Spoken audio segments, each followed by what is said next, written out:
Welcome to other class of ideal gas equation. अब तक हम लोगों ने काफ़ी एग्जांपल देख लिए आइडियल गैस इक्वेशन से रिलेटेड न्यूमेरिकल्स प्रॉब्लम के। तो इसी चीज़ को आगे बढ़ाते हुए एक और न्यूमेरिकल देखते हैं आज। एग्जाम्पल 4। ठीक है, अब अपने पास एक कंटेनर दिया हुआ है। ठीक है, गैस कंटेनर है अपने पास, लेकिन यहाँ पे ये जो गैस है ये अननोन गैस, हमें नहीं पता कौन सी गैस है। हमें ये पता है कि गैस का कंटेनर है, गैस का नाम हमें पता नहीं है। इसकी बाकी डिटेल्स हमको दे दी है कि इस कंटेनर का जो वॉल्यूम है वो है 98 ml। इसके अंदर जो गैस है उसका जो मास है वो कितना है 0.81 ग्राम। ठीक है, और ये जो कंटेनर है ये स्टैंडर्ड टेम्परेचर प्रेशर पे है। अब स्टैंडर्ड टेम्परेचर प्रेशर पे है मतलब टेम्परेचर हो जाएगा 0 डिग्री सेल्सियस और प्रेशर हो जाएगा 1 एटमॉस्फेयर। 0 डिग्री सेल्सियस यानी कि 273 केल्विन।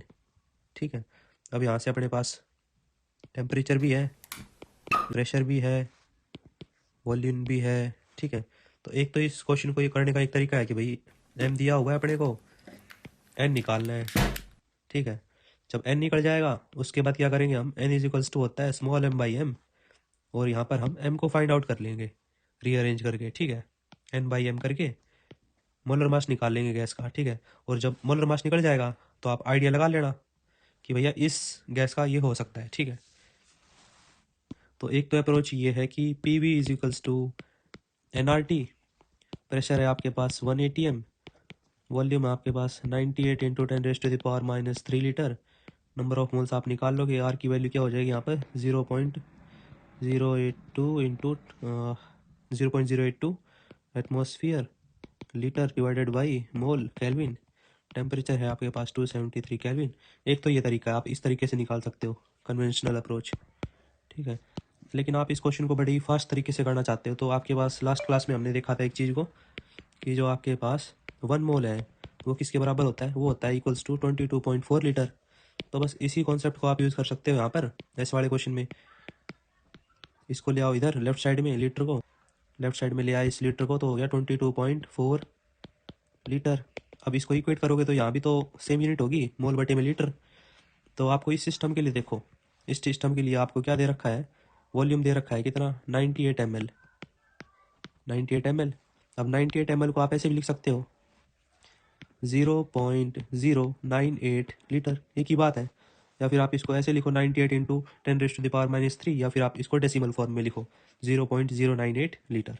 ठीक है, तो बस इसी चीज़ को हम यहाँ लिखेंगे इस वाले इक्वेशन में 0.098 लीटर, और अपने पास x मोल है यहाँ पर, x मोल अननोन गैस का। ठीक है, अब यहाँ से x की वैल्यू निकल जाएगी कैलकुलेट करके, ये टर्म जाएगा इधर, क्या हो जाएगा 0.098 litre divided by 22.4 litre. Mole litre से लीटर कटेगा, यहाँ पर बचेगा आपके पास x मोल। ठीक है, जब आप इस चीज़ को सॉल्व करोगे 0.098 डिवाइडेड बाई 22.4, इस चीज़ को जब आप सॉल्व करोगे तो आपके पास आंसर आएगा 0.00437 मोल।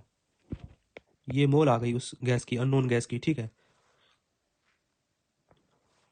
अब नेक्स्ट स्टेप क्या है अपने पास, गिवन मास था कितना 0.081 ग्राम, और हमने क्या देखा था एन इज इक्वल्स टू होता है एम बटे में एम, और हमको निकालना है मोलर मास। तो इसको यहाँ ले जाओ, एन को यहाँ ले आओ, तो एम इज इक्वल्स टू हो जाएगा small M by small N. ठीक है, तो बस इसको डिवाइड कर दो एन से, और एन अपने निकाला है अभी अभी जस्ट ये रहा, तो डिवाइड करो इसको 0.00437 से। ठीक है, यूनिट है मोल। जब आप इसको सॉल्व करोगे तो आपके पास क्या आएगा, यहाँ पर कैपिटल एम की वैल्यू आ जाएगी मोलर मास। जब आप इस चीज़ को सॉल्व करोगे तो आपके पास आंसर आएगा 18.5 ग्राम बटे में मोल। अब ये आपको आइडिया लगाना पड़ेगा कि भैया ये किस चीज़ का है, मतलब किस गैस का मोलर मास 18.5 ग्राम पर मोल होता है। तो ले देखिए आपके पास 3-4 गैस होती है जिनके ऊपर मेनली क्वेश्चन बनता है, तो वो गैस कौन कौन सी है भैया, H2 है, N2 है, O2 है, H2O है, ठीक है। H2O भी गैस है भैया, देखो जब पानी को आप उबाल रहे हो तो वो भी तो गैस बनेगा ना 100 डिग्री सेल्सियस पे जाके, बस फिर।